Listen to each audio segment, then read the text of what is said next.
Hello, it's been a minute. I haven't posted a video in a couple months. I'm sorry. But I'm here now with my end of the year wrap up. Here's everything I read in 2022. Well, no, my highlights. Here's the deal. Here's what happened. I got really busy this year. I did a lot of traveling, and that didn't make a lot of time for reading, combined with a lot of the things I was reading I didn't really love. It's not my best reading year. Sheer numbers, I read 78 books, which sounds good, but a lot of them were like comic books, manga, quick things that I like read in one sitting to like clear my brain. Novels, I do have a few highlights that I'm going to touch on in this video, but for the most part, I didn't really like what I read, but I still bought a lot of books this year. So I think I have a really good queue of things to read starting next year, or like starting now, I guess. And I think I'm going to have a lot more to talk about soon. Another one of my goals that I'm kind of figuring out right now is just what I'm going to make videos about and how often and all of that. That's still a work in progress. I think I'm going to do a vlog of a readathon really soon, like in the next couple days. And that's hopefully going to jumpstart some new videos. But for now, I'm still working on kind of what the philosophy is behind my BookTube channel. Also, my Instagram, and I'm kind of stepping my toes more into TikTok lately. So I'm giving all that a try, giving it all a go. We're going to see what happens. New beginnings in 2023. Anyway, I want to get to my favorite books and some stats. So, like I said, I read 78 books. Probably about 40% of those were comic books. So take with that what you will. If you count them, if you don't, doesn't matter to me. Whatever floats your boat. I'm counting them as numbers of books that I read, but obviously they don't have the same weight as a 500-page novel. In terms of 5-star reads, I have 7, and I'm going to go through those right now. The first one is Vladimir by Julia May Jonas. I read this towards the beginning of the year. I think I posted a lot about this earlier. Sorry, cut to no glasses. Vladimir by Julia May Jonas. This was an interesting book about a college professor kind of evaluating her relationships in her life, especially with her husband, after he was accused of some sexual misconduct, and they both work at the same school, and kind of how reputation affects both of them. I really enjoyed this novel. Obviously, it's a 5-star read. I think it brings up some really interesting ideas and perspectives around conversations that are very prevalent right now. So I really enjoyed reading it. The other book, I can't believe that I only read this year, is Real Life by Brandon Taylor. This book was so good. Obviously, this has been around the blogs, the vlogs, the YouTubes, the Instagrams for a while now. It came out a few years ago, but I only read it this year, apparently. I feel like I read it so long ago.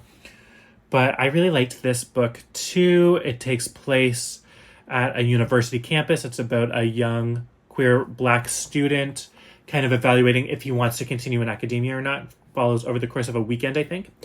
I loved this book as well. It was a quick read. It was insightful. It had so many beautiful passages. Yeah, I really liked it. Ballad for Sophie is a graphic novel that I read. It is about a composer, like a young journalist interviewing a famous composer / musician who's like at the end of his life. Kind of Seven Husbands of Evelyn Hugo vibes, but a bit more grim. Is very interesting. The relationship between the characters that are built throughout the story are really good. It focuses on a lot of historical events in Europe, especially like World War II and the aftermath of that. So I really enjoyed this book. It's a lot about music. It's a lot about poverty and social class. And yeah, I loved it. It was so beautiful. The art was stunning. And the way it ends is just beautiful. The only book that made me cry this year. A more recent book that I just finished reading a couple weeks ago is Trust by Hernan Diaz. This is also making its rounds this year. It was on a lot of lists. this is kind of 4 different stories, or almost the same story told 4 different ways. I don't want to give too much away of what goes on in this book, but it's a lot about like the stories we tell, how we tell them, who gets to tell these stories, and how things kind of change each time a story is retold. So I really liked this. It was just beautifully done. It was like a perfect little capsule of a book, and I really loved it. I recommend it to everyone. Going into my top 3, this one is Open Throat by Henry Hoke. This actually comes out next year, but I got an advanced copy. This was a really quick, really neat, really interesting creative novel about a mountain lion, which sounds like a little bit, random, but it's about a mountain lion who lives in the hills in LA. And it's like this queer allegory. It's all about this lion protecting community and looking out for each other. And like, I don't know, there's so much going on in here. I need to read it again because the writing is very like sparse and poetic and had so much to say in so few words. I thought it was an incredible feat. And please keep an eye out for this book when it comes out next year. It was incredible. I loved reading this. I'm going to read it again and again and again. Right, next I have Babel by R.F. Kuang. This was amazing. Oh my god. Like, I was sitting reading this book, like, gripped, like, every little twist, so many twists. The way it explains, like, societal structures and systemic racism and all these systems of oppression that exist within academia and within the world at large, and just the creative way it tells this story and the interesting magic system. I thought this was incredible. The story moves so quickly. There's so many twists and turns, and the way it ends is like it's perfect. This is a perfect book. I know there's a lot of like, I don't know, hot takes about this book right now that are wrong. You're wrong. This book is amazing. And my number 1 favorite book of the year was Pure Color by Sheila Heti.